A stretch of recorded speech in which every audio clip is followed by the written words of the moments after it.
Good afternoon and welcome to the first iteration of our spring webinar series here at the School of Information Studies at Syracuse University.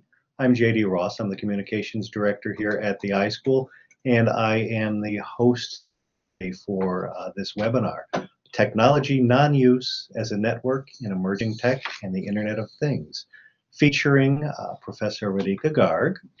Professor Garg is new to us here at the iSchool. She joined in the fall semester. She comes here after earning her PhD in computer science from the University of Zurich. And her research interests are largely focused around understanding user behavior and user preferences for emerging technology like the Internet of Things and cloud computing. She teaches a course here at the iSchool on cloud computing. And today we're pleased to have her here with us to take a dive into some of emerging technology in the Internet of Things. So without any more ado, I'm going to turn it over to Radhika here and let her get started. Welcome, Radhika. Thank you, JD, for that introduction, and welcome everybody. Thank you for joining us this afternoon today. So if we have our slides, yes. So my topic, as JD told you, is technology non-use as a network in emerging Internet of Things. And what I like to focus today is why do people use or not use these technologies, and what exactly influences these preferences and decisions that they make. And also, I would like to give you a brief overview of what exactly is Internet of Things that we hear all the time. So that brings me to the point of discussions today that we will define as Internet of Things so that you have some background. We will look everything in this presentation from the lens of active network theory, which is a social theory, and I would introduce that theory to you. What is this network, and what is this network in Internet of Things?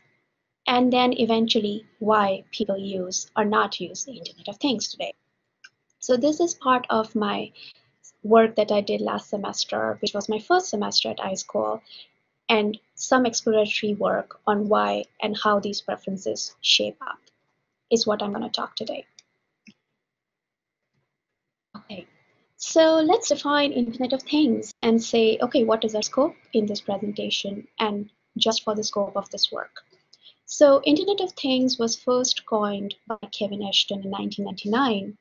His basic and primary focus was that he said, okay, RFID is the essential and prerequisite thing that is needed for something to be called Internet of Things. Intention was to have all the devices being monitored and collected as form of database. So you can have these small little chips in any object, any physical object, and then computer can basically form an inventory out of it and monitor what is happening with this object. That was back in 1999, and since then things changed dramatically, especially 2004 and onwards, where people started to say the devices that automatically sense data about users or their environment and assist them in automating their spaces or activities or gaining knowledge about themselves.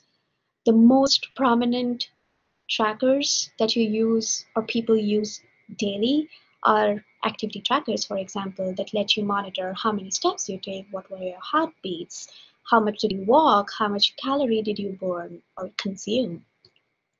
So basically, it's today as it stands is a three-layered, broadly speaking approach saying, okay, we have devices which forms the foundation of Internet of Things, which has internet connectivity, which comes as a second layer on top of it.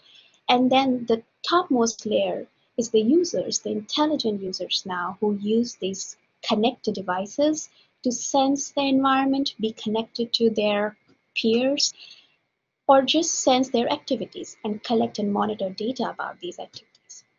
So this sounds all interesting, and there has been a huge boost in the market in terms of the data it collects, the devices that are on market, the devices that are being purchased. But a recent NPD report of 2017 showed that even though people buy these devices, they are not necessarily using them.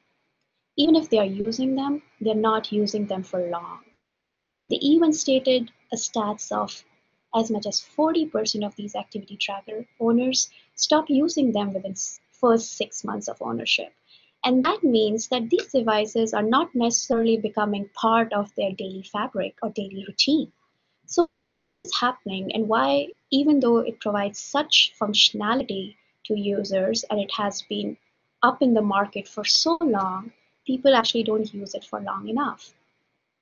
To understand that, I want you to think about the following theory that I'm going to introduce to you, and that's actor network theory, which came into being long back in 1991, followed with a lot of researchers working with it and defining it. The three names here are Michael Coulon, Bruno Latour, and John Law, who defined what actor network theory is. As the word has three words, I'm going to explain three words to you. So it's a theoretical and methodological approach to social theory, where everything social and natural world exists in constantly shifting networks of relationships. The first word, actor, is somebody who does action in these relationships which exist between multiple actors. The network itself are these relationships that form between these actors. And by the way, this actor network theory doesn't talk about why and how these relationships or networks are formed, but rather it talks about the relationships, how these relationships are constantly evolving and reshaping and redefining the network in which these actors exist. One thing why the word network is important to be understood is there is no hierarchy between these actors. So nobody has a higher power than somebody else, but all are in space working towards the same goal and are constantly being related to each other through this relationship. In the world of Internet of Things or any technology, people and technologies are constantly in relationship with one another. People are in relationship with the technology from different perspectives. So somebody as a user is using the technology, somebody is defining what technology does, somebody designs it for you, and somebody as a regulatory body might define the norms, the policies around it. All these actors, the humans, the organizations, the regulatory bodies, are in relationship with the technology. However, technology does as much as somebody of human capacity does. So human and technology have equal agency, and they are all called actants, which is one another point that actor network theory brings about is it gives agency to humans and technology in equal capacity. However, in recent studies, people talk about how do users use a technology, what are the design implications, people not use technology, and what should be done to improve this technology. However, as Cohen in 2005 pointed out, that this is too narrow of an definition, divorced from all its implications, the environment that this user is placed in, and therefore something more broader has to be brought in to understand why do people use the technology or not use the technology. So it's organizations who are defining the technology is being used, it's the users who are under a lot of influences while they are using the technology. So it's just not a singular relationship between the device and the user, but a multiple relationships that are constantly being defined and evolved and are constantly have to be maintained in order to maintain this relationship between a user and the device or the technology. So bringing this concept in the world of Internet of Things, we should understand how are the Internet of Things being connected to each other? What are the different actors in this network or stakeholders that are in this network? And how do they together ensure that these devices function? And then we're going to see towards the lens of just the user, but what are the networks that involves there. So this is how a typical Internet of Things network from the communication technologies perspective looks like. So on the left-hand side, if you see, there are these devices and applications or systems, which might be the traditional ones like your computer, your phone. It can be a connected cars. It can be a simple device, which can be your activity tracker. There are these devices which collects your data, forwards it to the traditional backbone of internet, the network, and usually forwards it to a cloud-based system where all your data is being stored, analyzed by somebody who owns the technology per se, or somebody who is analyzing the data. Once that request of analyzing is completed, the analyzed data is again forwarded to the traditional backbone of internet, and you receive that analyzed data back on your device. If you see here, however, there are a lot of actants, which is the word that ANT, the actant theory, introduced. A lot of actants being involved here. So the first actant is the user who generated the request of collecting his or her data, or the device itself generated the request of collecting the data. Then the other actant is somebody who provides you with the internet connectivity. And the third actant in this scenario are the cloud technology providers, the storage providers, the analysis service providers, which are all in the domain of Internet of Things. So there are different actors being involved. Now, of all these actors, who influences why do we use and not the technology? Is it just me versus my device? Or are there some salient features which gets incorporated behind the scenes from other stakeholders as well? So that's the question that we want to analyze today. So I did an exploratory study with some of my students here and tried to identify what are the reasons that we as users think influence our decision of using this technology. So one important feature that came up in that study is network of community reputation.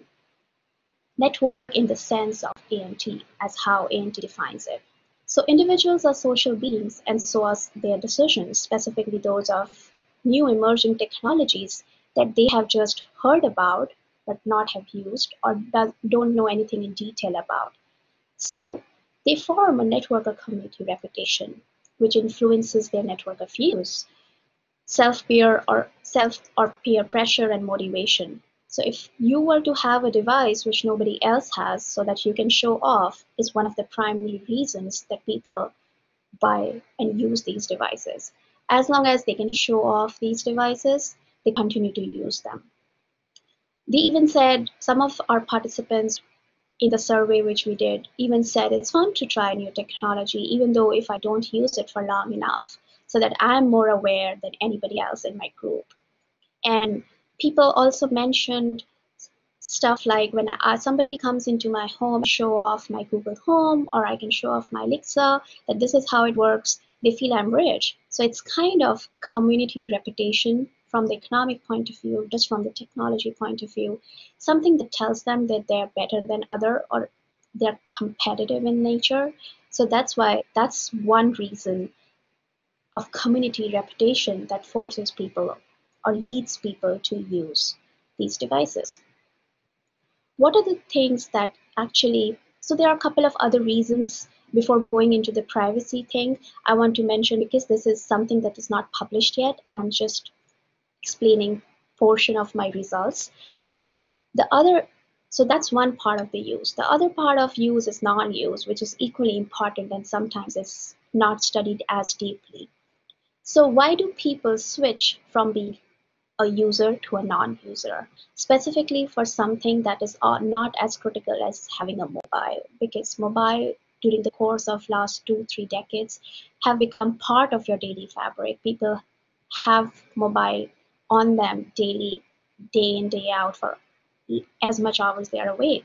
But not with these technologies. You tend to forget them and you tend to not use them as soon as you find data being collected, for example, not interesting, or data that is inaccurate, or it needs a lot of maintenance with charging, and then it goes out of routine for you to use.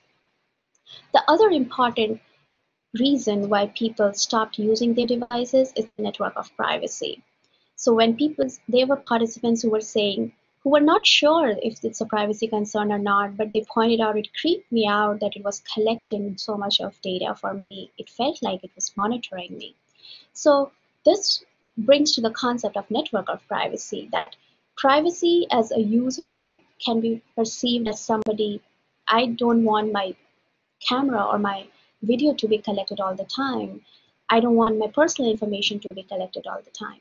But in such a network, there are influences of other actors as well. The same actors that I showed you in the network of Internet of Things. So one important, so let me bring in my cursor here. So one important stakeholder is the IoT data collector. So the devices, systems, and application, the device itself, for example, your Fitbit. As soon as you're wearing it, it's collecting your data without you actually saying that, please collect my data. So that becomes an actant who functions to collect your data. And then there are cloud and cloud services, which was towards the right side of that diagram, who basically collects your data, stores it, and analyzes it for you and sends back. Those are the responsibilities of those two different bifurcations. However, what's with the privacy issue with these? So somebody who is collecting your data is responsible for telling the user, this is what I'm collecting, this is the purpose I'm collecting for, and this is how it will be analyzed. So basically providing transparency to the users. What are the implications of this being provided or not provided to the user? If these regulations or these policies are not transparent to the user, people feel like what is written on top of it. People feel that I'm not sure what is happening, but I feel I'm constantly being monitored and watched, so I don't want to use this device anymore. So now if you see, the action and the responsibility of one of the actants of IoT has implications on the way the devices are being used by the users. The same is true for the actant of cloud and cloud services. If somebody third party is storing my data in cloud, which I have no idea where it exists, analyzing it and maybe sharing it with third party, me as a user would like to know what is happening with my data. Sometimes these policies are stated in the privacy policies, but let's be honest here, how many of us read each and every statement which is written in privacy policies? Specifically because these privacy policies are not as transparent as they should be, we as a users feel reluctant about what is happening with these devices. And let's roll back 10 years before, we used to open a computer and that's the only time we were being monitored, for example. But now you have devices which are constantly collecting data about you. And if you're not aware of what is happening behind the scenes, it affects your usage patterns. It affects your decision to use a device, if at all. And the same is true for some processing my data, right? So it's not just about collecting my data, doing something for me with that data and showing me my weekly patterns of consumption of calories, right? It's also, there can be a hidden or latent knowledge discovery based on that, which is very important based data for advertising. So if you are some person who does particular sort of activities, you might get advertisement based on your activities. Does that affect your usage patterns? Apparently, yes. So people who I recruited in my survey said, okay, so I all of a sudden started getting these advertisements based on my patterns of activities in my Gmail inbox, and I did not know why. But as soon as I stopped using this particular device, those advertisements faded away. And so that's important as well. So if you see, the data processor, the data collector, and somebody who just stores and analyzing the data for me mutually influence how I use and for how long do I use my data or my device. So another point is, why do you want to study non-use at all? People use it, sometimes people might abandon the device for some time. Why is it important to study non-use? So let's look at a couple of statistics here. So this is the image taken from World Economic Forum, which says there are around 4 billion non-users of internet today. And what's the current population of the world? Around 7.6 billion. And that should raise some concerns. And why is that happening? Because around 50% of the people around the globe have no electricity. That means they don't have access to internet. 31% of the people live outside of the 3G coverage. And as we began the discussion in the beginning is all these devices need internet connectivity. So if somebody in the world, so we might be living in an area or in a country which has high internet availability, but think of the regions in the world which don't have internet connectivity. Those people don't even have access to those devices. The other portion is 13% of the people live below the international poverty line, which is they can't even afford these devices. So that brings me to the network of affordability. People who can't afford it all are actually outside the scope of even being considered while we design these technologies because they don't own these devices, so we cannot take their opinions. 15% of the adults are considered illiterate, and women are up to 50% less likely to be connected. So that brings to the skill and awareness and the cultural acceptance. The total number of 4 billion non-users actually shows concerns about how do we incorporate those users in the way we design and market these technologies. And it goes even further. So people who actually can own these devices might not actually use it, right? As we saw in the beginning of the presentation. So are we sitting on another wave of digital divide right after email and internet boom? Some people might have the capacity of owning the devices. They might know what we are talking about. But some people don't even care to have an activity tracker because they don't have internet or they just can't afford it. A recent study by Dutton in 2014 said IoT will be more prominent in the wealthier nation of the world, that too with the people with high income. And that brings me again to the point of saying these devices are not yet part of our daily fabric. This is not something that people can qualify to be something that they need day in and day out, as opposed to what happened with mobile devices. For example, low-income people cannot pay additional broadband charges. Even if they have connectivity, they might not have access to smart sensors because they just don't have supporting infrastructure. But that's for the people who cannot afford the infrastructure. What about the people who can afford the infrastructure in terms of electricity, broadband connectivity, and are even above the poverty line? So one of the questions that we ask participants is, why did you stop using these devices? And they said, okay, it broke and I never bought another one. I couldn't afford it. Or it needed a lot of charging, so I had to replace my battery, again needed some money, so I couldn't afford it. That reminds us of it's not necessarily to be bought again. So those people are off the radar and are non-users. What are the implications of being part of this non-affordability? Think about this scenario. So if you walk in and three of you are being picked up because you have a device or you don't have a device, if that's a factor of differentiation, you are thinking of something very serious here. So if you walk in a coffee shop and just because you have a device which collects your patterns of preferences, you might offer a coffee, you might get offered a coffee, or they might offer or order a coffee for you. But if you don't have a device, you might be in vain, right? So that's not even digital divide, that's future discrimination, which is even more serious issue.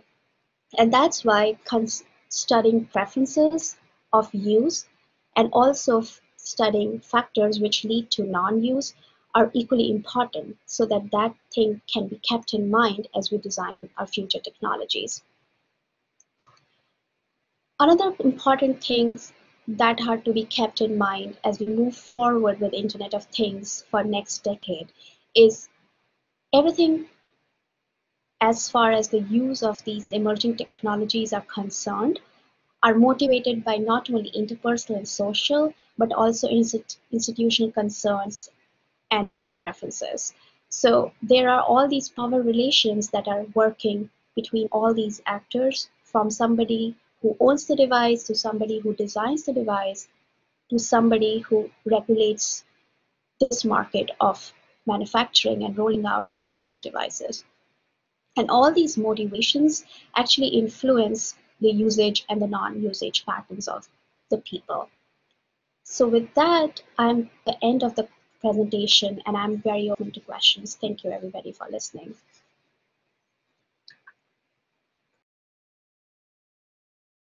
Thank you, Radhika. And we are going to open it to questions right now if anybody has anything. The chat window is located on the lower right-hand corner of your screen. You'll see a little purple arrow.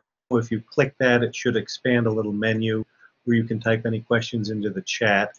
And I've just got one as I've been sitting here listening to you. And you brought up an interesting point about nobody reads those long end user license agreements, right? But as and those come from the early days of software development when you weren't really having any of your personal data collected by any of these devices. So to what extent do you think that we need to come at this from a policy standpoint when it comes to being more clear and less legalese about the types of data that's collected and how it'll be used?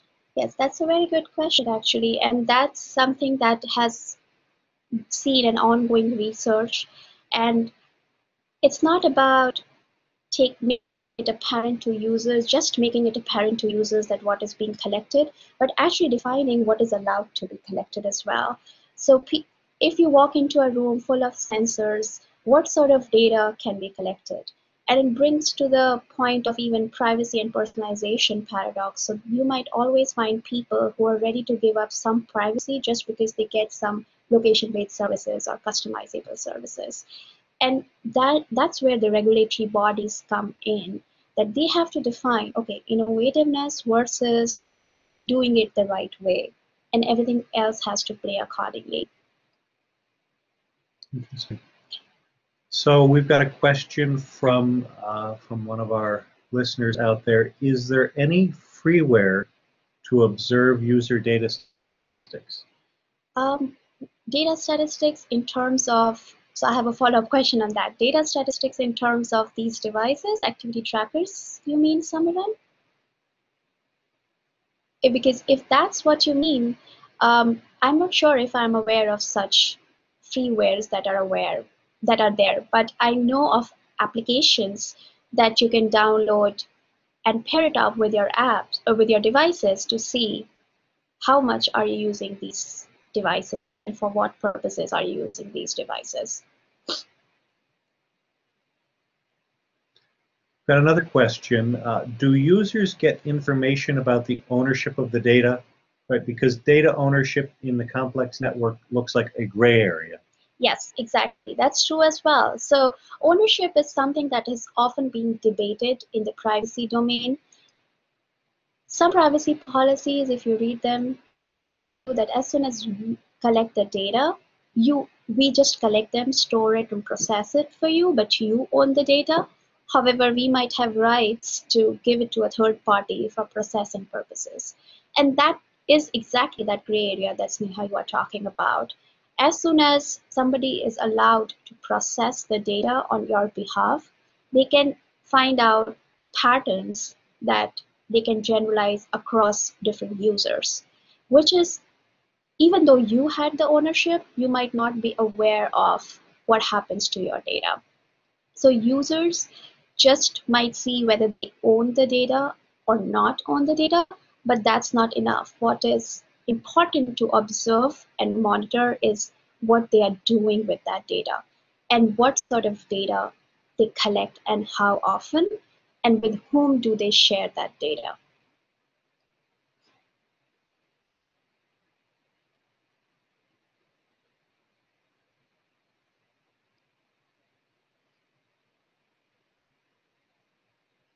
Wait another minute here or so to see if there's any more questions out there. Well, we do. I've kind of got a follow-up question of my own to something you just touched on. So as more of these devices are out there, we think about the data coming in at certain points. The device is collecting data, the cloud is collecting data, the network provider in the middle is collecting data, but it doesn't seem to me right now like those 3 or 4 entities necessarily talk to each other in terms of how they share the data and what the privacy expectations are. Yes, so there is this always a common policy that somebody who provides you the device gives to the user. However, that somebody, so Fitbit manufacturer gives a common privacy policies to you as the user. And privacy policies then states what are the relations that Fitbit manufacturer has with cloud provider or somebody who they use to storing that data or the network provider. So somebody who is a device manufacturer who actually is the one that you buy the device from actually is responsible for interacting with all these different stakeholders to come up with a common policy. But that doesn't necessarily mean that your data is all of a sudden secure and you don't suffer privacy implications because you as a user are not aware of those privacy implications. We have another question there. Yep, we've got a question. So for example, if I'm using a Samsung phone and I'm using Facebook on that phone, does Samsung as well as Facebook have access to my usage data and are both allowed to mine that information? Depends on what you allowed to do while you are accepting the privacy policies of Facebook. So remember how you do simple things like this post is only visible to my friends via this, as opposed to some of the posts are visible to all of my, or to public. So that's a simple example of how this differentiation is done. You remember recently there was this news article which said that iPhone was monitoring your location even though you switched it off, and that might be true for anything. Samsung, your device provider, any application that is installed in it, because if you remember, when you download any application, it asks you a lot of questions that give access to your contacts, give access to your location. As soon as you accept that privacy policy to install such an application, they have access to that information. So yes, Samsung, any device provider or any application, Facebook for that matter, will have access to your personalized information if you accepted their privacy policy. And by the way, which is another important point, because there's no way these applications allow you to still install themselves without accepting the privacy policies. So the only default option right there is acceptance. And that just means that they assume they can do and collect your data.